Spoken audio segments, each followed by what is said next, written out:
السلام عليكم ورحمة الله وبركاته والسلام يا دمان خيارتا كحيران برهيق بالشدة ملكستو جوكتين سومالوين دمانتين وحيوك السلام يا سلامة إسلامك انت دبديت أسبوع لسو دافعي وحان كهضلي ودوك بربرتي مقالة مقدشو قارهان ودود الزوبة وحانا بداميو انت المامي عدة مسؤولية دي اسكالاهيد rag badan oo engineer oo saaxiibanahay oo kamid yahay engineer Maxamed Aadan waxay soo weydiiyeen inaan ka hadlo waxyaabihii sababay in wadadaas ay burburto marka waxaan isku dayaa bal dhowr qodob inaan ka tilmaamo sida ay la muuqato aniga sidoo kale shirkadda Docol dad badan baa waxay dhaheen waxa way dhan baad ka raran tahay shirkadaha oo ay xatay cadaalad matid waxa soo dhan waxa way technical maahan anigana ma qusayso shirkadaas Docol isma naqaano waligii lama shaqeynin magaalada ka shaqeysa ma joogi shirkad bareefdan aniga lama shaqeeyo aslan intaas waxaan rabaa inaan ummadda Soomaaliyeed wada sheego marka waxaan rabaa inaan bidaamiyo horta shirkadda Docol waxay ummadda soo hor istaagtay TV-ga Shabeelle ayaan ka daawaday qof u hadlay shirkadda ayaa wuxuu sheegay in sababaha keenay inuu laamigaas burburo ay tahay calibration mashiinada ka jiray marka horta ma habboona intaasna jawaab saxan ma ahan kulli hadii inta technically oo ama ay ka shaqeyso wadooyinka ama xirfadeeda leh kuma aysan qancin aniga waxaan ku jiraa injineerada aan ku qancin waxa weeye burburka iswaalina ama baaldin baa la yiraahdaa wadada markay soo fuucdo uma ilmaayo marka inay waxyaabo noocaas ay ahaayeen waxaa horta wax technically ah in ummadda lala wadaago waxyaabihii sababay sax miya mise sax maaha aniga dib uma arko in lala wadaago laakiin waxaa ka habboon in marba haday technically tahay in xafiiska lagu xalliyo qofka afhayeenka shirkadda u hadlayana uusan noqon qof technical ah just uu sheego in ciladaas ay dhacday kambanigana uu qaatay dibna loo hagaajinayo intaa in lagu ekeeyo habboonayd laakiin haddii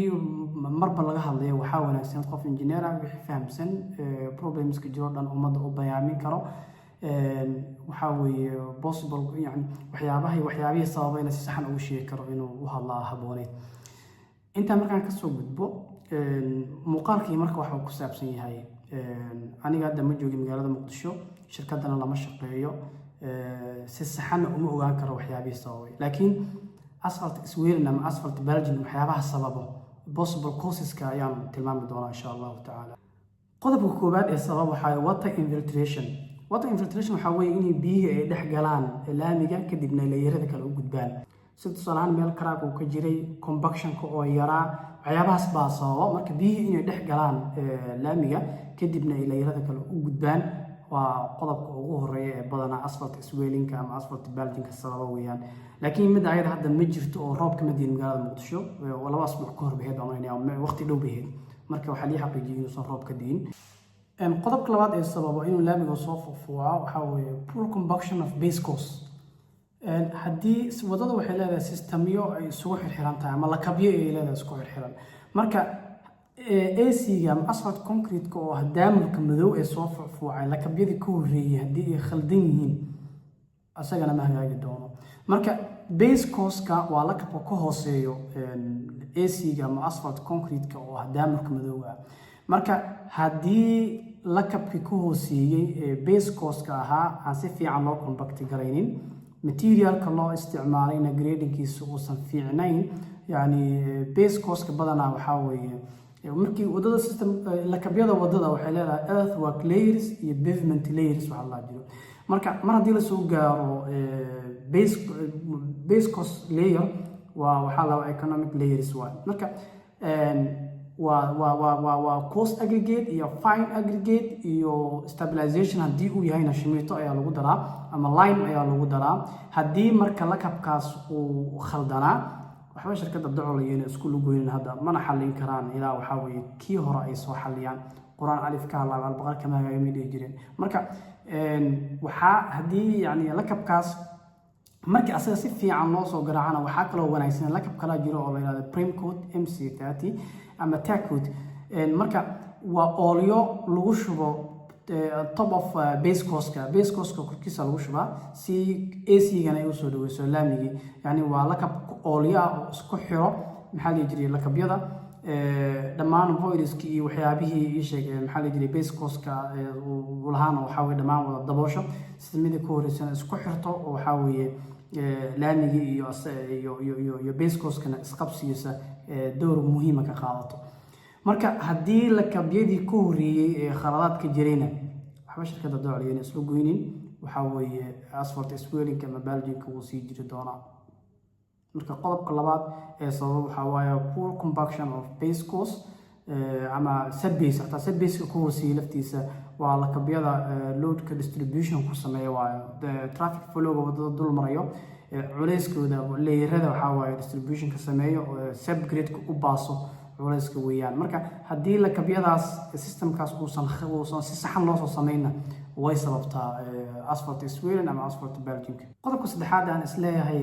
sabab bay u noqon kartaa laamiga inuu iswaali sameeyo ama uu soo fuucfuuco waa asphalt mix problem يعني هدي وحاوي أسفلت أما لامي أو حلا يقال دامك مذوقة وماتيريال كوكوبية هي وكوس أجريجيت يو فاين أجريجيت يو بيتشمين مركا وحاجة البيتشمين كونتنت ريت كهندي أو خلدين هاي أما أجريجيت كجريدين كيس أو خلدين هاي ويصابت أيضا وصاب كلكوي ما كرتو مركا هدي مشينا دي باج بلانتسكي وحياباس وحاوي يشيك خلد وحاوي أصلا وحلو يقانا بيتشمين كونتنت ريت وقلدنا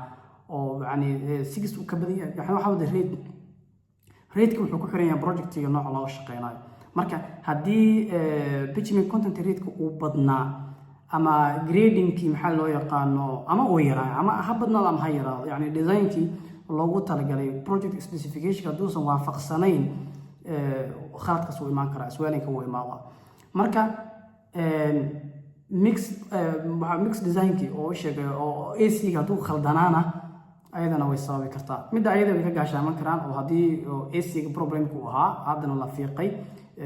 دبنا وصحان أو بيتي من كونتنت ريت صحان أي سميان كونك أجريجيت كنا أجريجيتنا جريدين كيس أي صحان I think marka inay cilad ay xalin karaan suurtagal waay marka waa qodobka saddexaad ee sababi karo inuu asphalt swelling ama bulging uu sameeyo AC-ga ama waxa loo yaqaano laamiga waxa kaloo sababi karo waxa loo yaqaano trapped air yani waxa waaye inuu combustionki uusan fiicnayn yani roolooyinka garaaco laamiga double drum roller ayaa marka koobaad soo gasho inta uu kulul yahay xilliga uu kulul yahay wax soo gasho double drum roller baa la yiraahdo oo moisture yani temperature kan hayso waxa way combustion fiican la sameeyo then PTC yaa soo gasho pneumatic tire roller taas marka waxa way combustion ka rasmiga ah sameeyo marka hadii air voids badan uu lahaa ayadana waxa way sabab ay ku iman kartaa marka hadii combustion kiina uu xumaa ayadana waxa xalin kartiin hada oo waxa way combustion fiican oo smooth ka dhigi karo AC-ga ayaad la iman kartiin oo halkii waa la gaari karaa qodobka kale oo isleeyahay way sababi kartaa waxa way poor drainage side drain haddii wadada aysan lahayn ama biyo mareen hareeraha labada dhinac loogu sameeyo problemkan wuu jirayaa existing waay waxba isku loo goynina sababtoo ah biyihii waxaa la rabaa wadadu markii biyaha ku dhacaan inay iska tuurto ay ka baxaan wadadu markuu roobku ku da'o haddii biyaha ay fadhiisanayaan waa mid kamid ah sababaha keeno asphalt swelling ama asphalt bulging waxaa kaloo sababi kara contaminated in base layer in waxa weeye base layerka materialka loo isticmaalo oo contaminated waxaa ka wadaa yani inay ku jireen foreign material waxyaaba aan ka mid ahayn materialka base-ka loogu talagalay in lagu dhiso yani base course-ka waxa weeye waa badana aggregate waaye waa jay iyo ciid iyo shimito hadduu yahay stabilization la sameeyey stabilized hadduu yahay waa shimita lagu daraa ama line baa lagu daraa marka base course-kii materialka loogu talagalay haddii ay soo galaan material aan ahayn ama debris ahaado ama qashimo kala ahaado ama waxyaabo kala ahaadana sabab ayuu noqon kartaa marka wax technically ah oo qaabkaas u saxan inay ummadda u sheegaanna way ahayd docol ama inay xafiiska ku xaliyaan oo ummadda u sheegaan yani ama inay si guud u sheegaan oo ay dhahaan problemkaasaa jiray waana xalinaynaa ama inay waxaa weeye iska badaayaan oo xafiiska ku xaliyaan